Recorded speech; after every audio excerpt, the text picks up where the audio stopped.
आमर शरीर दी प्रकार कौन गोटे स्थूल शरीर आउ गोटे सूक्ष्म शरीर। सूक्ष्म शरीर आम क्या कहते जितेबले आम राति शोचती शोला बेले आम स्वप्न देखुं कि आम नदी की जाइछंती गाधेया को नदी रे बुड़ी जाउछंती कि आम बाटर चल चल जाउछंती आमको गाड़ी एक्सीडेंट हो जाउछि गाड़ी आमको धक्का दे दउछि तो आम शोइथिबा अवस्था रे चिल्ले की उठुछंती मरीगली मरीगली चित्कार करुछंती आम निद भांगी जाउछि आम उठिकी बसी जाउछंती कहीं गाड़ी नहीं कि किसी एक्सीडेंट नहीं कि नदी नहीं कि मु बुड़ी जाऊनी किंतु आमे चिल्लाउछंती कहीं वास्तव तो आम नदी रे बुड़ी जाऊ ना किंतु आमे कहीं डाकुछंती मरीगली मरीगली मते बंचाओ। एटा बुझंतु आज्ञा एटा बुझिबार जिनिस एटा होछि सूक्ष्म शरीर। आमर सूक्ष्म शरीर स्वप्न रे जाई आम जो स्वप्न देखुछु आमर सूक्ष्म शरीर विचरण करुछि आमर स्थूल शरीर एइटी अछि। नमस्कार जय जगन्नाथ शुभ सकाल समस्त को। काली आम गीता ज्ञान रे पढ़ी भगवान श्रीकृष्ण अर्जुन को बुझाऊँच कहते तुम्हें मनरे शोक करुच आउ पंडितों परी कथा कहूच तुम्हें युद्ध क्षेत्र में ठिया होइकी युद्ध करने को मना करुच। तो काली पढ़ी केमती भगवान श्रीकृष्ण अर्जुन को बुझेवा आरंभ कर। तो आज आम पाखे अच्छी द्वितीय अध्याय 12 नंबर श्लोक मु आपन को सुनेबी आज कौन कहते भगवान श्रीकृष्ण अर्जुन को। ता पूर्व गुरुदेव को प्रार्थना करी मु आपण सामने गीता ज्ञान आरंभ करी। गुरुर्ब्रह्मा गुरुर्विष्णु गुरुर्देव महेश्वर गुरुर् साक्षात् परम ब्रह्म तस्मै श्री गुरवे नमः। एबे आमे गीता ज्ञानर 12 नंबर श्लोक पढ़िबा। न त्वेवाहं जातु नासं त्वं निमे जनाधिपः न चैव न भविष्यामः सर्वे वयमतः परम्। देखंतु एई श्लोक व्याख्या केमती अछि ना एवं होछि एई परि नुहे अमत होछि मु जातु होछि कोनोसी काल रे न आसन होछि नथिली असी होछि तुमे तिल इमे होछि एई जनाधिपा इमे होछि एही जनाधिपा होछि राजा माने आसन होछि नथिले चर्थ होछि एवं होछि पुणी एपरि मध्य घटिबो नाही अत होछि परम परम होछि भविष्यत रे भयम होछि आमे सर्वे अर्थ होछि समस्ते न भविष्याम रहिबा नाही।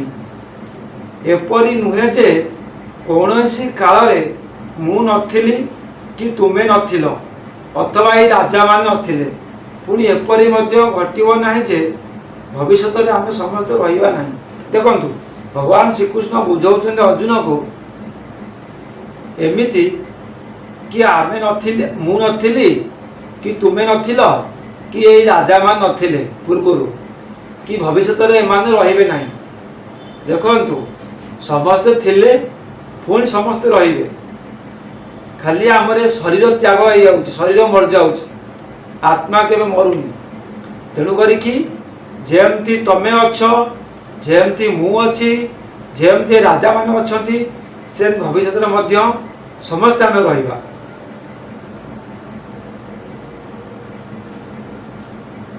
ଏହି ଶ୍ଲୋକରେ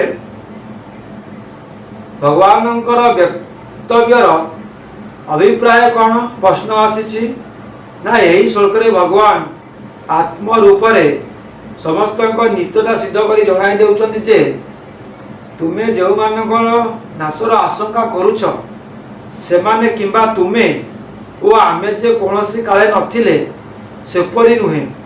ବର୍ତ୍ତମାନ ଏ ଶରୀର ଉତ୍ପନ୍ନ ହେବା ପୂର୍ବରୁ ଆମେ ସମସ୍ତେ ଥିଲେ ଏବଂ ଏ ଶରୀର ନଷ୍ଟ ହୋଇଯିବା ପରେ ମଧ୍ୟ ଆମେ ସମସ୍ତେ ରହିବା। ଶରୀରର ନାଶରେ ଆତ୍ମାର ନାଶ ହୁଏ ନାହିଁ। ଅତଏବ ନାଶର ଆଶଙ୍କାରେ ଏମାନଙ୍କ ପାଇଁ ଶୋକ କରିବା ଅନୁଚିତ। ଦେଖନ୍ତୁ,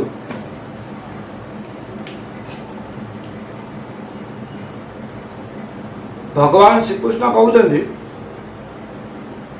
ପୂର୍ବରୁ ଏମାନେ ସମସ୍ତେ ଥିଲେ, ଆମେ ମଧ୍ୟ ଥିଲେ, ଆଉ ବର୍ତ୍ତମାନ ଆମେ ନୂଆ ଶରୀର ଧାରଣ କରି ଅଛନ୍ତି।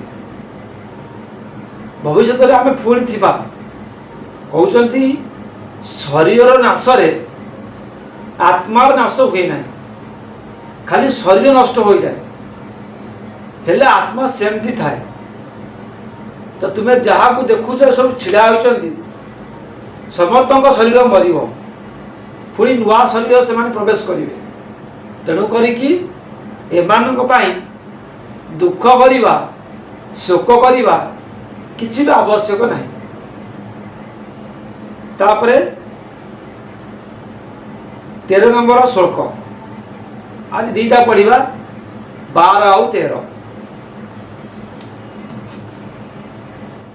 देहिनोऽस्मिन् यथा देहे कौमारं जवरं जराः तथा देहान्त प्राप्ति धीरस्तत्र न मुह्यते। ଏହି ଶ୍ଲୋକର ଅର୍ଥ କ'ଣ ଅଛି ନା ଯଥା ହେଉଛି ଯେପରି, ଦେହିନ ହେଉଛି ଜୀବ ଆତ୍ମାର, ଦେହିନ ଅର୍ଥ ହେଉଛି ଜୀବ ଆତ୍ମାର, ଅସ୍ମିନ୍ ଦେହ ହେଉଛି ଏହି ଦେହରେ, କୌମାରಂ ହେଉଛି ବାଲ୍ୟ ଅବସ୍ଥା, ଯୌବନମ ହେଉଛି ଯୌବନ ଅବସ୍ଥା, ଜରା ହେଉଛି ବୃଦ୍ଧା ଅବସ୍ଥା, ସେହିପରି ତଥା ହେଉଛି ସେହିପରି ଦେହାନ୍ତର ପ୍ରାପ୍ତି ହେଉଛି ଅନ୍ୟ ଶରୀର ପ୍ରାପ୍ତି ମଧ୍ୟ ହୁଏ। ତତ୍ର ହେଉଛି ସେହି ବିଷୟରେ, ଧୀର ହେଉଛି ଧୀର ପୁରୁଷ, ନ ମୁହ୍ୟତି ହେଉଛି ମୋହଗ୍ରସ୍ତ ହୁଅନ୍ତି ନାହିଁ।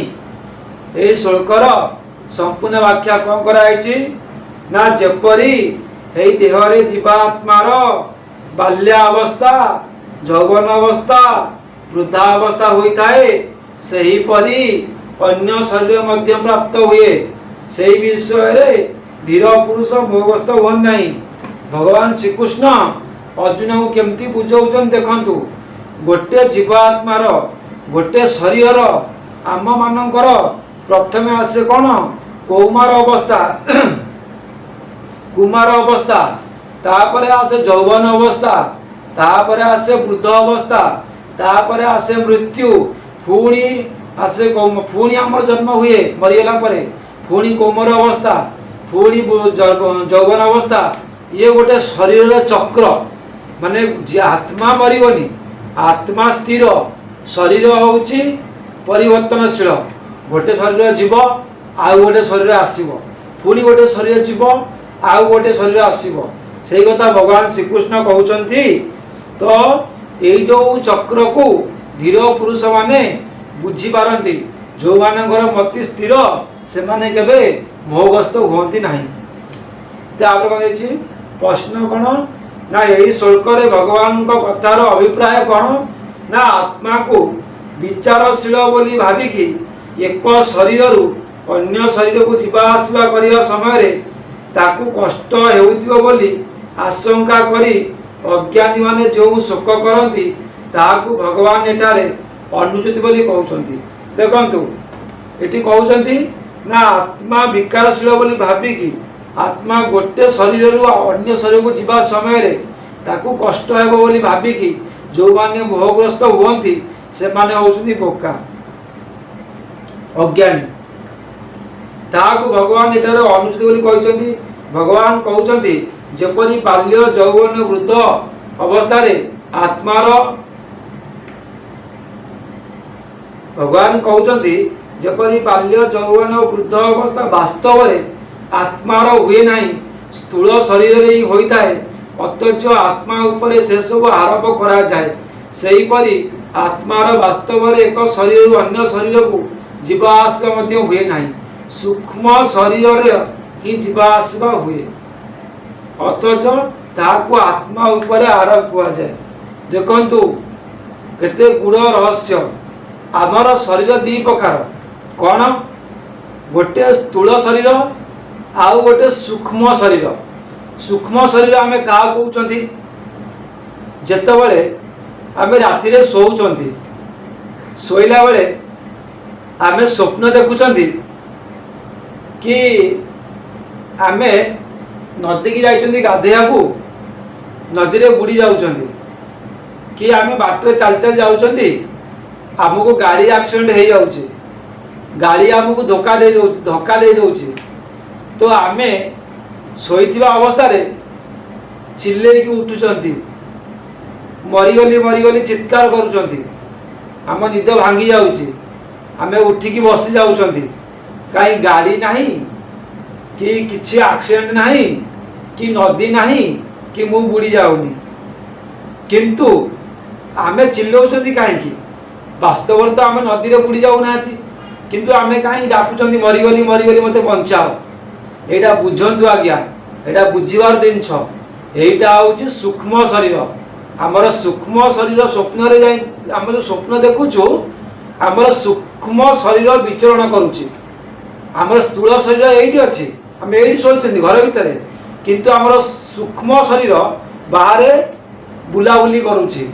तो सूक्ष्म शरीर जेतबेले कष्ट पाउछि आम एठी कष्ट रे उठी जाउछंती, किंतु आमर किछि क्षति होउनी, किंतु प्रभाव आम उपर टिके पडुछि। सेही बलिया भगवान श्रीकृष्ण कहउछंती जेतबेले गोटे शरीर यौवन अवस्था, बाल्य अवस्था आउ कौमार अवस्था, फास्ट कौमार अवस्था, यौवन अवस्था, तापर वृद्धा अवस्था आसे, सेटा शरीर स्थूल शरीर विकार हुए, किंतु लोक लगाती आरोप आत्मा उपरे, कहती आत्मार सब घटुची। जितेबाला गोटे शरीर रु आउ गोटे शरीर को सूक्ष्म शरीर जीवा आसवा करे, गोटे शरीर मृत्यु हो गला स्थूल शरीर, सूक्ष्म शरीर जो जीवा आसवा करे आउ गोटे शरीर को, सेतबेले लोक मध्य कहती कि आत्मा जीवा आसवा करछि, किंतु वास्तव में आत्मा जीवा आसवा करे नहीं, सूक्ष्म शरीर जीवा आसवा करे। आपण माने जो कहउछंती आमे कर्म करूछंती, आमर कुकर्म हेले आमे जाइकी नरक रे जंत्रणा भोगुछंती, नरक आमको तेल कड़े पकाउछि, आमको बहुत बाड़ौछि, हे सब किए आज्ञा, आत्मा नुह। आत्मा को कष्ट देवा कहार साहस नहीं, सी हूँ सूक्ष्म शरीर। आम जो जमपुर रे आमे जाइकी कष्ट पाउछंती, आम पापर जो हिसाब होउछि से सूक्ष्म शरीर होउछि, जेहेतु सूक्ष्म शरीर होउछि तो आमर सेति भाई आमे सिटी कष्ट पाउछंती। देखंतु केते बढ़िया कथा। तापरे अतएव से तत्व न जानिଥିବା अज्ञानी लोक ही देहांत प्राप्तिर सुख करती, धीर पुरुष माने सुख करती नहीं, कारण सेमानक दृष्टि रे शरीर सहित आत्मार कौन संबंध नहीं, तेणु तुम्हें सुख करवा अनुचित। एटी भगवान श्रीकृष्ण कहउछंती कि से जिनस को जो माने ज्ञानी पुरुष जानी पारंती से माने सुख करती नहीं। तुम्हें बुझिबा दरकार कि आत्मार शरीर सहित कौन संबंध नहीं, से कि तुम्हें सुख करवा अनुचित। जदि किए पचार मु किए, मु कौन कह मो ना कह, तो मुझा मो ना कहूँ मु किए, जिते बड़े लोक चिन्हीज मु किए बोली निश्चित सी ज्ञानी हो। तो गीता ज्ञान आज मुझे आपको द्वितीय अध्याय 12 नंबर और 13 नंबर श्लोक पढ़ी शुणेली। तो काली के आम पढ़ा 14 नंबर। मते विदाय दिंतु, समय मते इशारा देलानी। पुणी काली सकाळे आम देखा गीता ज्ञानर द्वितीय अध्यायर 14 नंबर श्लोक सहित। रही आज्ञा। जय श्री कृष्ण। हर हर महादेव।